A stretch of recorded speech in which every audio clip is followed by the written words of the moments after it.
Welcome to Face Forward, the inspiring change podcast on all things internal communications, engagement, leadership and change. Before we kick off today's podcast episode, a quick word about inspiring change. We help companies to drive successful change through the power of communications, engagement and leadership. We've worked with many organisations, large and small, across many different sectors, and we'd love to work with you. So, if you've got an upcoming change that you think you might need support on, or perhaps you're in the middle of a change that isn't going quite so well, we'd love to hear from you. Simply send an email to hello@inspiringchange.ie and we'll get right back to you. But for now, on with today's podcast. Hi there, and welcome to this episode of the Inspiring Change podcast. You know, it's funny that in all the other episodes that I've recorded, pretty much to an episode, it's been all about what organizations and leaders have to do during change in order to make that change go really smoothly. But actually, it's easy when going through change in work or in our own personal lives to look to other people to make that change for us. And it was Margot Slattery in the last episode, in episode 28. And if you haven't managed to listen to that yet, you should. She was great. But she was the one who said, you know, she quoted that really famous Gandhi quote, "Be the change you want to see in the world." And of course, it was Barack Obama a few years back who paraphrased that and built on that Gandhi quote when he said, "Change will not come if we wait for some other person or some other time. We are the ones we've been waiting for. We are the change that we seek." So today's episode is a little less about maybe organizational change and what leaders have to do during change, and a little more about personal change. Not in a very hippie-ish way, I promise, but in a very practical and pragmatic way.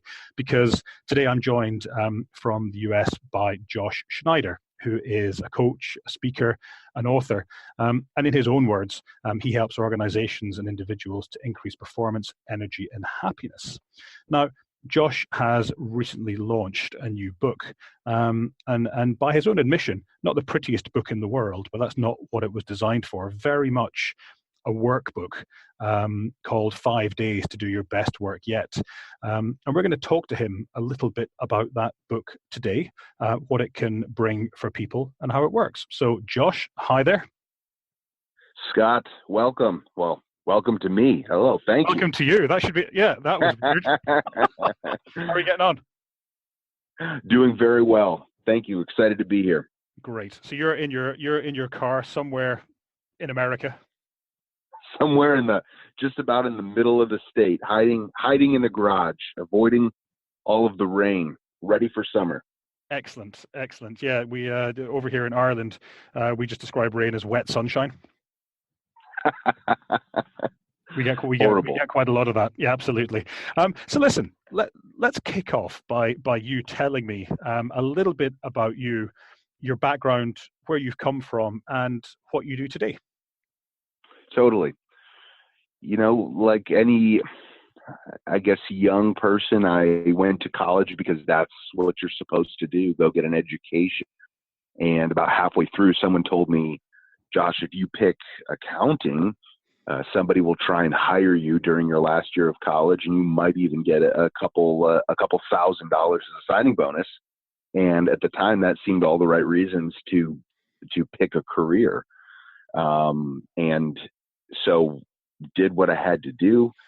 And day one, I walked in October 1st, 2009, and was like, this is not where I want to be. Walked into a public accounting firm and stayed for a couple of years. But through that experience, read about 100 books, leadership, self-help, and started to realize that for a lot of people, work was not enjoyable. Work was not something that they drew energy from. And I don't know what it was inside of me at the time that said, this does not seem to be okay with me.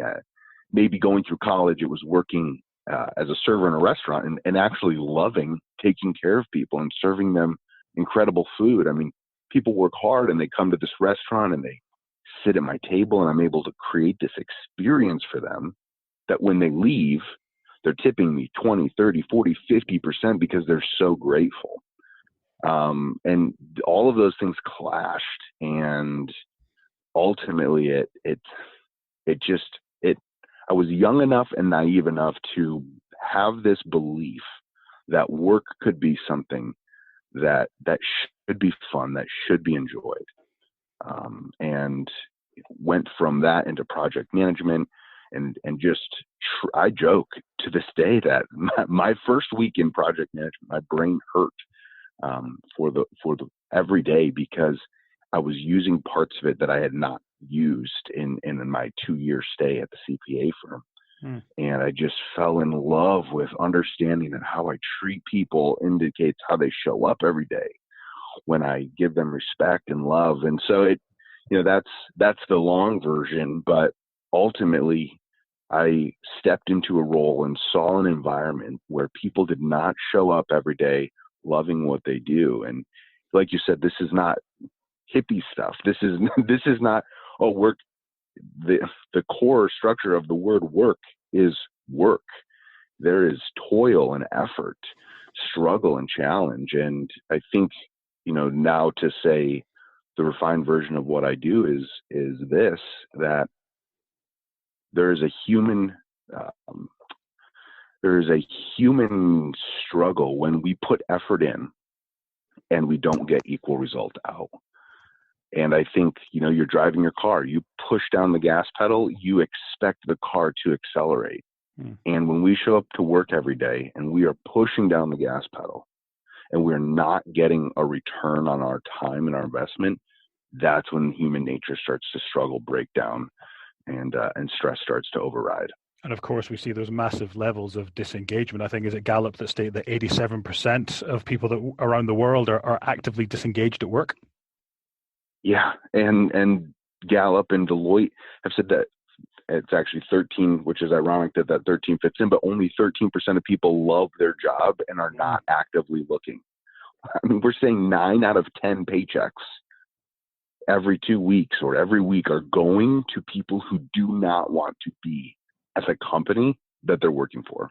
And they're unpicking, I mean, they're day by day kind of unpicking the culture that you're trying to create, which is that culture of success. And I think, when you look at certainly Ireland at the moment anyway, we're reaching full employment. So wanting to keep really good people is kind of paramount. Mm-hmm. Well, and now it's such a beautiful time that we're in with fuller employment. Recruiting agencies and talent agencies are now struggling because salaries are up a little bit. People seem to be a little bit happier. And so getting somebody to jump or leave a role becomes more challenging. And so and one of the things we'll talk about is this idea of the tingly feeling. And just because somebody's comfortable, are they truly doing what we've seen to be 4% of our work that adds the most value, 4% of our work that when we do that thing, when we show up and we get to do that role, that task, we are turned on in a way that we typically aren't. And then we add so much value, unproportionate value as a result of identifying what that thing is. So let's get back to tingly feeling in a minute, because I also want to talk about Gallup Strengths Finder, because I know you mentioned that in the book, and that's something that I'm very much aligned with in terms of focusing on what you're really good at. Tell me just a quick minute or so about what you actually do today with your clients. What kinds of things are you getting involved in? So I spend a lot of my time traveling, speaking at conferences, companies, and it could be anything from working on engagement. How do we make work culture better? Here's some ideas for how we can get breakthrough. And then in the consulting side, actually a lot of organizational change and change management, and even something as potentially mundane as a software rollout. But if this new piece of software is impacting 10,000 people in an organization, or even 50, I think how the communication is drawn up, how the training is done, or the job aids, so many times it's done by the software company or the developer or whatever, and it's the human beings on the other end are such an afterthought. But if we're changing how somebody enters their time, we're changing how somebody connects their work to their paycheck, to how they put food on the table. And so how do we bring love and care and thought even to something as simple or an afterthought as a training job aid, a 2-page PDF that shows somebody how to do their job? Yeah, and I think it's every single one of those little interactions. If we can make each of them a little better, then I think the outcome at the end is going to be so much better, so much better. So tell me about the book. Tell me a little bit about 5 Days to Do Your Best Work Yet. Why did you write it? Well, I heard a joke once that said, there's never actually any a bestseller. No one actually reads it. They just buy it and put it on their bookshelf. And they said, I want to stop being a bestseller and I want to start creating best readers. And that kind of stuck with me. And I did take 5 years to get a 4-year college degree, so I'm a simple man. And I thought, well, a shorter book is easier to write than a longer book, but people are fundamentally busy. Especially people who genuinely have some care and some interest in their career and their development, or they're frustrated that they're frustrated. And so I thought, let's create something that somebody could put in their arm, could hold in their hand, could, it's going to go in the bag and it's not going to get pulled out because the bag's heavy. And that was like the thought. And so then I took my keynote at the time and just broke it down and put it into a book, and then wanted to try and find the best way to support people coming out of this. And so I think the book rounds out around 60, 70 pages. And half of that is a breakthrough journal that's walking people through. And that whole idea of a journal and this becoming a workbook, I think, certainly helps to add to that whole kind of usability piece as well. It's there for me to scribble in, to write in. There's very much, there's a chunk of questions in there for you to answer, which we'll maybe get to in a little while. So really, it was about helping people to create breakthrough in their lives. Would that be fair? I think so. I mean, I always go back to my time at the CPA firm.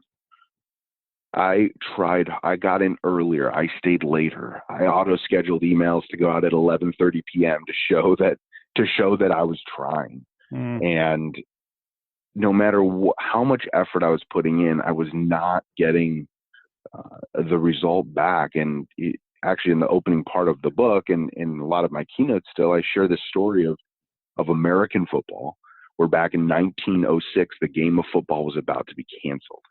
And the reason being was because it was so brutal. There was 150 players that were critically injured, and actually 22 that died as a result of playing the game.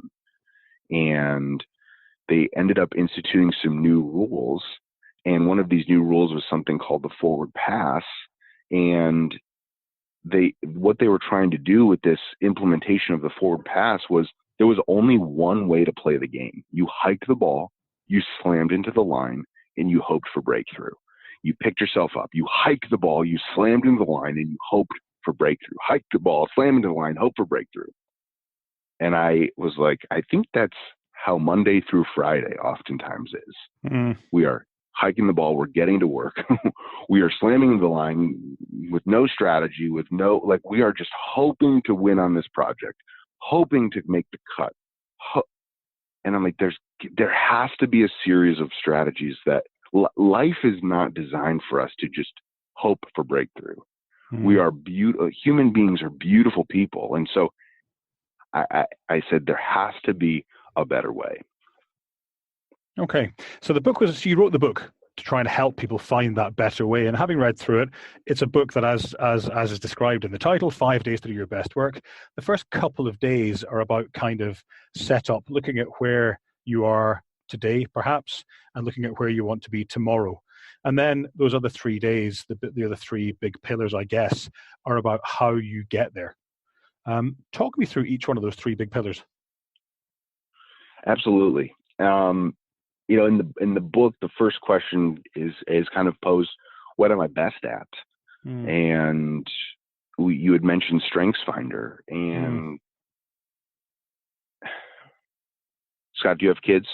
I do. 3 of them, little darlings. 3 of them. Well, I just had my third. My third's a touch over 4 weeks. So Wow. no report cards for him yet. But Yeah. when your kids bring home a report card, and let's say there's 3 A's, 2 B's, and a C, oftentimes what's the grade that gets the most attention? The C. The C. Hmm. Now those A's could be in algebra and science and in these challenging courses. And one of your children could be 2 years ahead getting A's. And this C could be in gym or art. And we're like, you need to focus on the C. And, it just starts to shape how we view ourselves in these formative years. And so we start to reallocate our time and our resources and our energy to the thing that we're not naturally good at. There is a lot of times where people say, well, how do I get over the things I'm not best at? Well, not everybody can hire around their weaknesses. And, I say, if there's a hole in the boat, we need to patch the hole in the boat. Meaning if something is a gaping weakness in our skill set, if I'm an accountant and I don't know how to use Microsoft Excel, I need to learn how to use Excel. I need to take a course. I need to apply myself. But I'm never probably going to take a weakness and make it something that I am an above average performer at. The other thing that's interesting is John Assaraf in his book, New York Times bestselling book, The Answer, a few years back, quoted a study where it said, by the time we've turned 18, we've heard no, you can't 150,000 times. Wow. So we have this negative reinforcement of no, watch out, don't do it, be careful. And I mean, I thought that was ludicrous when I read it, but now having 3 kids under the age of 5, I get it. I see. Did you start counting them? Happens. And I'm trying to be conscious of not saying it, and I see how it happens. Yeah. But it's just astonishing. The good news, though, that they found out of this was that we have positive reinforcement 5,000 times. Okay. So there is a 30-to-1 negative ratio by the time we've reached 18. And National Science Foundation says we have close to 50,000 thoughts a day. I'm an above average coffee drinker, so I tend to think I'm near 70,000. But you have 50 to 70,000 thoughts a day with a 30-to-1 negative ratio saying, watch out, focus on the C's, the risk is too big, don't do that, don't seize that opportunity, be careful. And that's why day one is, what am I best at? And I think that for listeners who maybe haven't done StrengthsFinder, it's well worth, and I've done it, and I'm sure, Josh, you've done it, well worth going to Amazon, picking up the book. It's called StrengthsFinder 2.0, and in the back is a code. You scrape off the code, you do the test. It's about 150 questions, takes about half an hour, I guess, and that will then tell you, ranked, what you're best at, what your focus is. And actually it got me down to a T. It was unbelievable how accurate it was. And that whole idea, and I think, that report card analogy is one that I use all the time as well, Josh, in that, we end up creating, you're very good at maths and English, but not so good at art and PE, must get better at art and PE. And I'm right. saying, why? So we can create a bunch of averagely educated kids. Why can't we just let our kids be really good at what they're really good at and not worry about the other stuff? And I'm sure there are 100 counter arguments as to why. But I'm in charge of this podcast, so I get to say what I like to say. And I agree with you. Thank you very much. But definitely, I think StrengthsFinder is a tool that if you haven't done that, listeners out there, then it's definitely worth a look. StrengthsFinder 2.0. So if that's your first step, if your first step then is looking at what you're best at, what's the next step once you've done that? The next step for me is the tingly feeling and finding out what that is. Now, and I'll say, in addressing change, a manager with even 3 people, if I can take just one step back, a manager with 3 people, if the manager can get clear on their 3 people's strengths, even the top 3, forget the whole list and how powerful that is.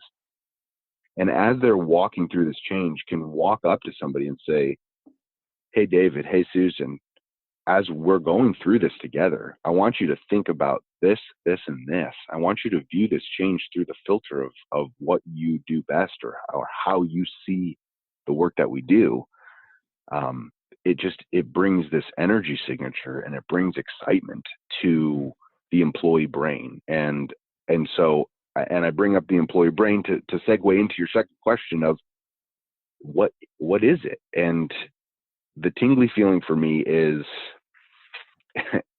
something that I experienced. I was out at a client with a coworker back at the CPA firm, and it was my coworker Jen and myself. And we're at in this conference room. It's like 8:00 on a Wednesday night. And all of a sudden she looks up at me and she goes, "Josh, I've got a tingly feeling." And I'm like, "Excuse me?" And I'm single at the time, so I think, hey, maybe this is a good thing. This is it. This is the time. this is as I've seen it to be. And then I realized, she says, "I've got a tingly feeling because the numbers match." And my gut reaction was, I get ticked off. I get upset when the numbers match. And what she was referring to, as an auditor, you're taking these series of numbers and you're working them through your tests, through your software. And on the back end, you're wanting the number to match because it proves that the number was valid. Well, for me, at the end of 3 days of work, or 5 weeks of testing this account, if the numbers matched, I was ticked, because for me and my personality, I got no reward from that. Like nothing changed for the better. The only thing that happened is we confirmed what we already knew, and I viewed all of that work that I did as a waste of time. Yet Jen did that work and said, "I have a tingly feeling." And that talks very much to purpose. Yeah. Exactly. Yeah. And that's the thing, like purpose is, I love a good seminar. I love listening to certain people, certain podcasts, and getting fired up thinking about what is my purpose. But that is a big question. What is my purpose? And you go back to when I left project management to start in this endeavor. I was obsessed with helping people to find their purpose. But then I realized there's a lot of challenge. I saw the engagement statistics and I said, we don't need to find purpose. We need to find meaningful work. And I think once we start to touch meaningful work, we're going to start to get closer. We're going to start to bring ourselves into an environment that allows us to perform. So that's interesting. So do you think that finding meaningful work drives purpose, or that defining our purpose helps us to find meaningful work? I think it's a two-way street. And it's a big question to find purpose. And I think purpose can also happen outside of the workforce. Years ago, when I realized that somebody maybe like John Maxwell, who's somebody that I've looked up to for years, been in the industry for a long time, written almost 90 books. When I realized that his purpose is of equal importance to a stay-at-home mom of a single child in the middle of Iowa, a state you've probably never heard of. I think I flew over it a couple of times.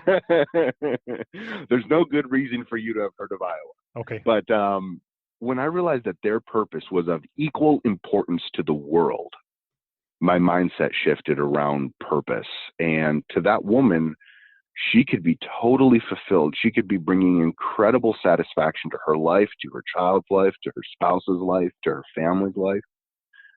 Take John Maxwell, who's inspiring. His organization has literally been into every single country around the globe training leaders. His books have reached tens of millions of people.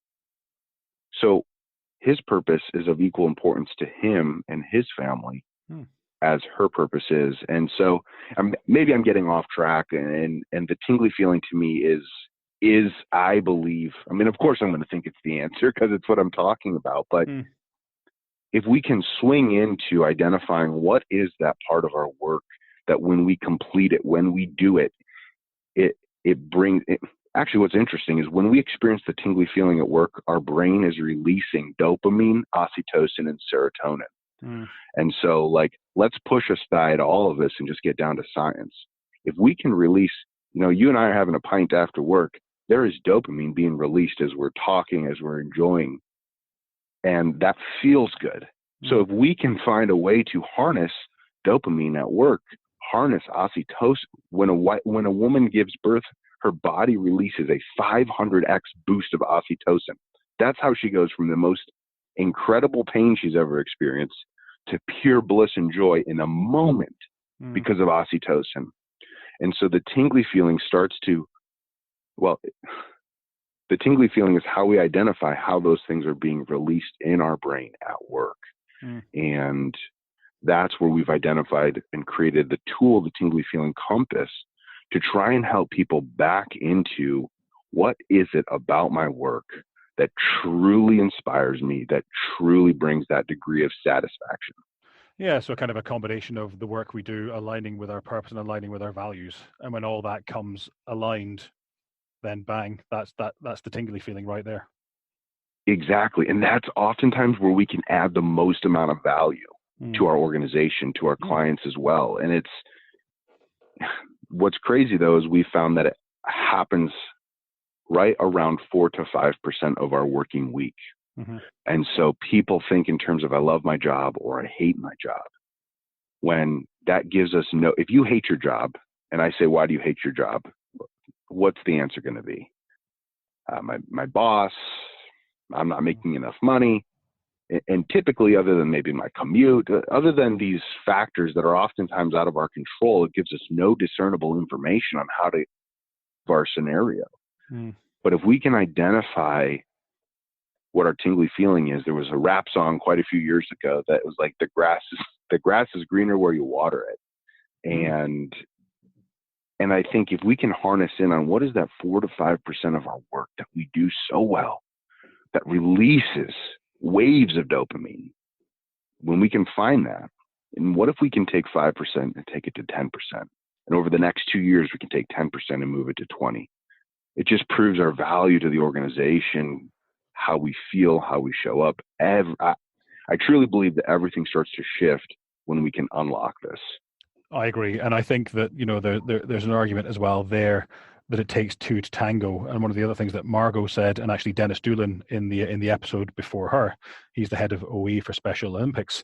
You have to create and have a culture and an atmosphere where you're allowing employees to be their best selves, where you're actually creating an environment in which they can be successful. Because it's all very well and good, I or anybody listening to this podcast could sit down with your book, work out what all the answers are. This is what I should be doing. This is my sweet spot. I'm going to get to 10 or 15%, tingly feeling and doing my best work every week. But if I have a boss, or if I'm in an environment or in a culture or in an organization where, no, you just do spreadsheets, and I'm not allowed to bring that to work, then of course that's stopping me. And I guess the answer there is you leave and get another job. There's that. But what we've seen is, I was with a gentleman probably about 5-6 months ago, and we were standing, I was at one of my consulting clients, and I had to ask him a question. And he pulls up a spreadsheet and he looks at me and he goes, Josh, the spreadsheet tells a story. And I'm knowledgeable now, and I look at him and I laugh. I'm like, no, it doesn't. And I could just see the look in his eyes, and he's like, yes, it does. And he walks me through all of this data.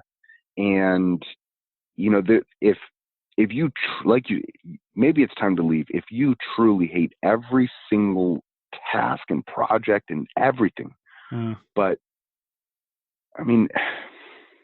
generally speaking, there is 4 or 5% of our work week that we do enjoy, that there's some part of our work that, even when I was at the CPA firm, there was times that I had to go into a client's office to ask some questions. And when I got to go in to their office, I would scan their desk, their pictures. Do they have 19 golf balls? Do they have pictures of their kids? Is there a baseball bat in the corner? And I would start a conversation around that, because I was like, we're doing the work. I want to create connection and meaning because that was something that felt valuable to me. Mm. And so every single one of us, and here's the other interesting thing, and I think so many of us skip past this, is when Jen brought up to me that she felt her tingly feeling, she took a moment to stop and revel in the work that she did. Yeah. Yeah, that recognition of taking a moment, and actually, I wrote a blog on it probably maybe a year last Easter, with my kids climbing the highest mountain in Wales, and I said to them, take a minute to stop and look behind you, because actually that's where the good stuff is. The stuff that you've achieved is actually over your shoulder.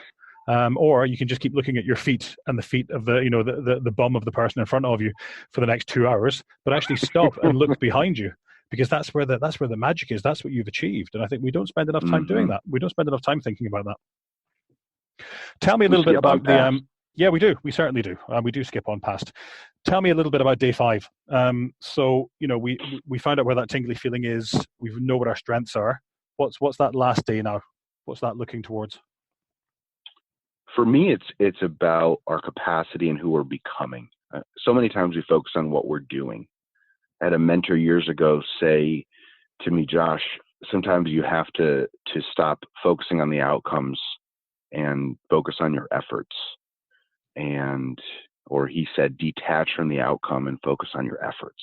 And I think we are in this environment where it's like, what am I doing? You meet someone at a picnic or you run into somebody you haven't seen in 5 years and what are you doing? Where are you working? And there's so much emphasis taken off of who we are becoming as a human being. We're going to live longer than we've ever lived. And so I think we're going to be working longer than we have ever worked in the past. And so the timeline to become the ultimate version, unleash our best self at work, has a greater timeline than it's ever had before. But I'll keep it short with this idea. Are you familiar with the American Express Black Card? No. So American Express Black Card is an invitation only. There's no hard facts on it, but rumor is you have to have spent about $250,000 US for a couple of years on your current American Express to get invited. Mm-hmm. Tiger Woods purchased a home with his unlimited spending ability. Okay. And if let's say you won the lotto or something happened, American Express said, we've got to get one of these in Scott's hands. And you get a little excited and you think, I'm going to go buy a new car, or I'm going to go redo my wardrobe and spend $100,000, 100,000, whatever. And you go to use that card and when you hand it over, and this card is thick, it is heavy. I mean, this card says, I'm important. And you hand it over and they swipe it and it comes back declined. And they look at you and they're like, sir, your card's declined. And you get on the phone with American Express and you're like, what's going on? I thought I had unlimited spending ability. Tiger Woods purchased a home with his. And they say, sorry, sir, would you like me to activate the card? And I do believe that when we focus on who we're becoming, we begin to finally activate our capacity. Because with that card, it does not matter how much is on the other side. Unless it's intentionally activated, unless it's intentionally turned on, you cannot access the beautiful capacity that's on the other side. That's it's a great point. I couldn't agree more. Tell me, if I've sat down with your book, I've gone through the book, I've done the exercises, I've answered the questions. What is it that I would expect to be at the end of having gone through this process? How have I changed? It's a great question. And I think that probably depending on different people, we're all in different processes and seasons. But I mean, my hope is that somebody is encouraged, that they are not seeing the only possibility anymore as hiking the ball, slamming into the line and hoping for breakthrough. Yeah. And to go back to 1906, once they introduced this new rule of the thing called the forward pass, what ended up happening is that season, nobody played by the new rule. Everybody played the old way, except for one little scrappy school. They said, you know what? We're going to try this thing. They finished the season undefeated, and they outscored opponents by over 20-1 because they had a new strategy, a new way. And I say this in the I can't remember whether it's in the beginning or the end, and I say this is not the only way to break through. This is not the only way, but I do believe within a matter of days. I mean, if you're inspired, you could read this book. I think if you're a fast reader, you probably are done in an hour or less. Yeah. And I think to answer the heart of your question, somebody now can take a step back, and instead of just having one approach or one mindset, can now have a couple of different ways for how they can approach their work and think about, how do I get breakthrough? How do I help my family achieve their goals? How do I find fulfillment and meaning in what I'm doing every day? Okay, great. Last question, a really quick one that I asked everybody that guests on the podcast. What's the one leadership lesson that you wish somebody had told you years ago? I knew you were going to ask this, and I should have. I don't know if it's a leadership lesson per se, but it's something that has shaped over it. It's this, that anything is possible, but not everything is possible. And I think as a leader or as an entrepreneur or as somebody who's trying to achieve something in their life, you can do almost anything that you become disciplined enough and set your mind to, but you cannot do everything. And if you're trying to do everything all at once, it creates confusion for yourself. Now, as a leader, it creates confusion for the organization. People want to show up every day and know how to win. And when we try and do everything, I'm guilty of it all the time. I'm like, let's launch 4 projects and we can do anything. I truly believe we can do anything, but not if we're trying to do everything at once. And that's a great way to finish.